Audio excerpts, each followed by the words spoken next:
And action. Action. Oh yeah, everybody's gotta live. Yes, they do. And everybody's gonna die. Everybody try to have a good time. I think you know the reason why. How's it, everyone? I'm very stoked to introduce you to my dad, Anton Fourie. The founder of Fourie Surfboards and Atlantic Surf. Dad, can you tell us, how did you start surfing and how did you get into the ocean culture and the surf scene? Well, in '76 we started coming to Big Bay when it was still just gravel and so on. And we started paddle skiing, and our parents brought us through, and so we were hanging out at the beach all day like a lot of the young guys today, but without centers and restaurants and stuff.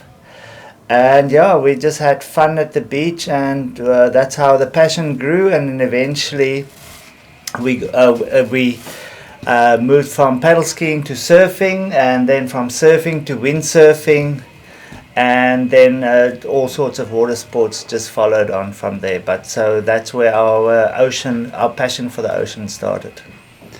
And following on from that, how did you get into crafting, fixing, or making boards? Yeah, well, like a lot of the guys today, I thought I'm going to strip a big board. So I stripped it and I reshaped it, and I thought it was just the best board out that's ever been made. And then 2 months later you start seeing what you've done.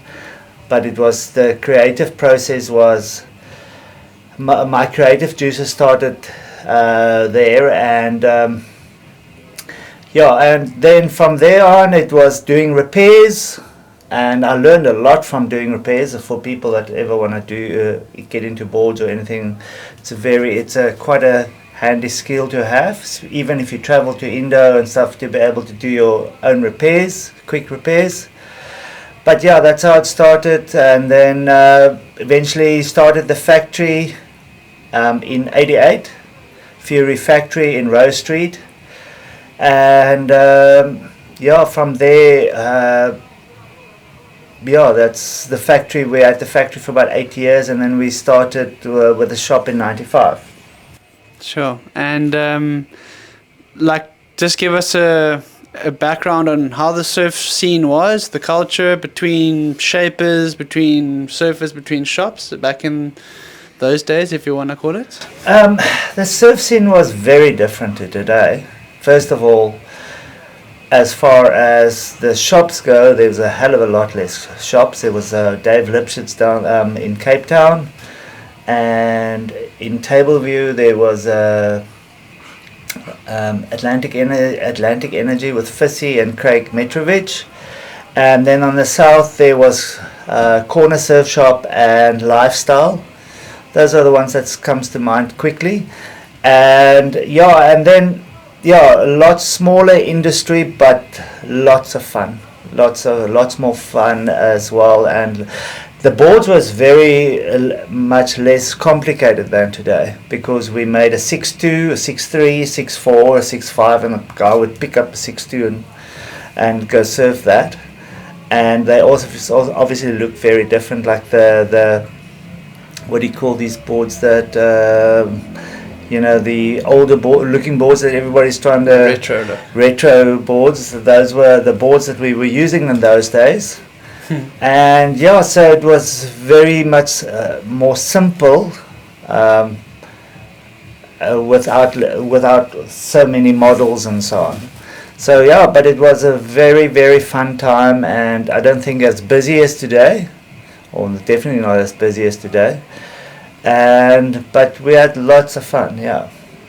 That's very cool to hear. Sometimes I wish I could just time walk back to that and kind of experience it, and having uncrowded lineups and the sense of discovery of new spots or new craft, or just kind of must have been at a real pioneer stage. How did you guys gain that knowledge and information to try and innovate essentially?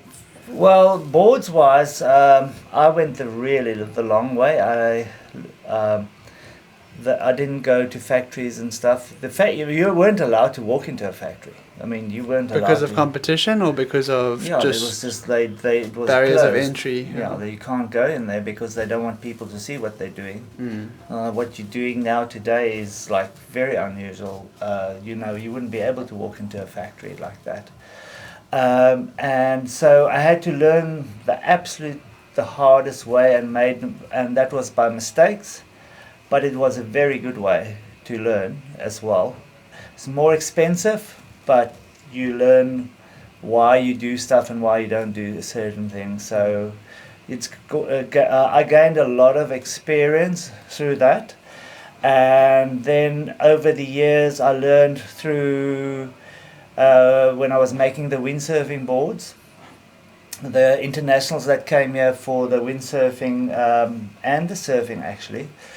I learned from them. For example, from Olaf van Tol, I learned about how to vacuum the boards. So that's why today we can do vacuum boards as well, and so on. And so we learned a lot from the guys coming in as well, which brought their information to us. And we're obviously a couple of years behind them, but so we're still very passionate about our industry. It's on our side here, we're not really production orientated. It's still very much passion. And for me, I don't think I would ever change that because for me, it's still what I gain from that, or what I get from it, is the pleasure of the craft, and also to be able to give a guy a board and be stoked and see his stoke, and that's the what I get out of it. Cool. And Fourie Surfboards today, what is your main offerings? And you've told us a little bit about the background, but I guess as boards or repairs, what is it that you are aiming toward and making? For me, my focus has gone from trying to make competition boards or Shorter boards. It's gone. My mission is fun. For me, the surfing is about having fun. It's not to go and we all have our trying to do the biggest turns on the boards. But the guy for me that have the most fun is the surfer, the best surfer out.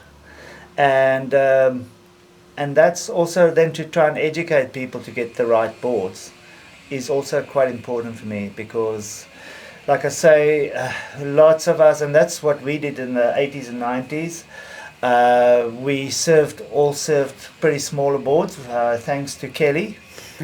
And the revolution when Kelly came in was dramatic. It went from these retro boards to these, the boards went from 19 inches wide to 17.5 inches, and it had as much nose rocker in the board that you could get in the blanks, because the blanks didn't have that much rocker those days.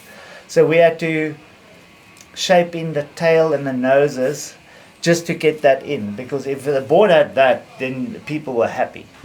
So anyway, the boards went to 17.5 and so on, and these paper thin boards. So a lot of people struggle to surf those boards. And today, fortunately, I see the boards are going longer. The mid lengths are one of our favorite boards here, or our more successful boards at the moment is the glider, which is a mid length, which suits probably at least 50% of people's styles more than these smaller boards. And the local conditions too. Yeah, and people are catching more waves, and they're having more fun, and they're getting stoked on surfing as well. So that's for me